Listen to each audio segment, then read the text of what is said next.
Hello ma'am, I have my exam next month. मुझे एक doubt है in company law. I don't understand private company and public company क्या होती है and what is difference between them. Please help. Oh, it is very simple. Come, I explain you. Let me first start with the private company. Private company is also known as joint stock company. Its shares are not transferable. यानी कि private company अपने shares transfer नहीं कर सकती है from one person to another. Secondly, the maximum number of members in this company should not exceed to 200. यानी कि private company maximum 200 members ही रख सकती है.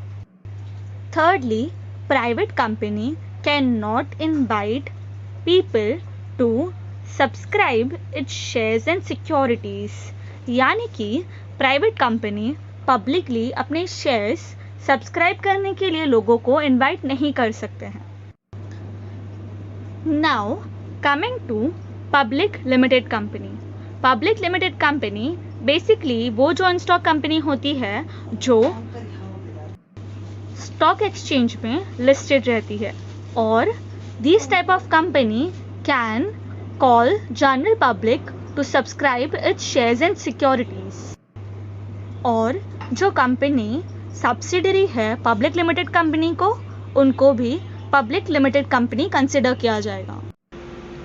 सो let's start with the most important topic, private company and public company में difference क्या है. तो सबसे पहले देखते हैं private company and public company का डेफिनेशन. प्राइवेट कंपनी वो कंपनी होती है जो इसके आर्टिकल्स ऑफ एसोसिएशन में रिस्ट्रिक्ट करती है rights to transfer its shares. Public company वो कंपनी है जो कि प्राइवेट कंपनी नहीं है. अब number of directors, private company में मिनिमम 2 डायरेक्टर्स रहने चाहिए और पब्लिक कंपनी में 3 directors is essential. Transfer of shares in private limited company are not transferable. shares public limited company में transferable है. वो invite कर सकते हैं पब्लिक को to issue shares and debentures. इसके बाद number of members, जैसा कि मैंने बताया था कि minimum numbers of member 2 हैं and maximum 50 in case of private company. And minimum number of members are 7 and there is no maximum limit of members in public limited company. अब जैसा कि हम जानते हैं कि प्राइवेट लिमिटेड कंपनी में private word हमने बहुत जगह देखा होगा कंपनी के नाम के साथ, and that is why because it is compulsory to add word private limited after the name if the company is private company.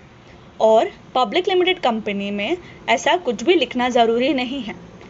तो इसका एक और डिफरेंस ये है कि प्राइवेट लिमिटेड कंपनी में प्राइवेट लिमिटेड लिखना ज़रूरी है, बट ऐसा कुछ कंपल्सन नहीं है कि पब्लिक लिमिटेड कंपनी में पब्लिक कंपनी लिखा जाए. सिर्फ लिमिटेड लिखा जाएगा तो भी पब्लिक लिमिटेड कंपनी रिकग्नाइज हो सकती है.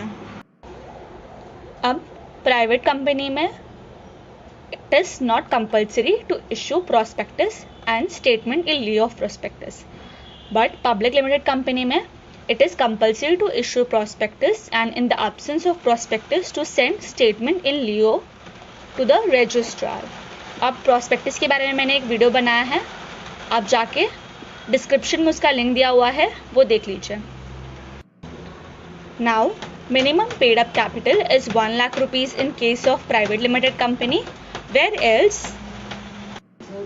5 lakh rupees in case of public limited company. That's all for today. We'll meet you in next class. That's all for today. If you like this video and find it informative, please like, share and subscribe. Also, if you want me to make a video on any other topic, please do mention that in the comment section below. Thank you. Bye bye.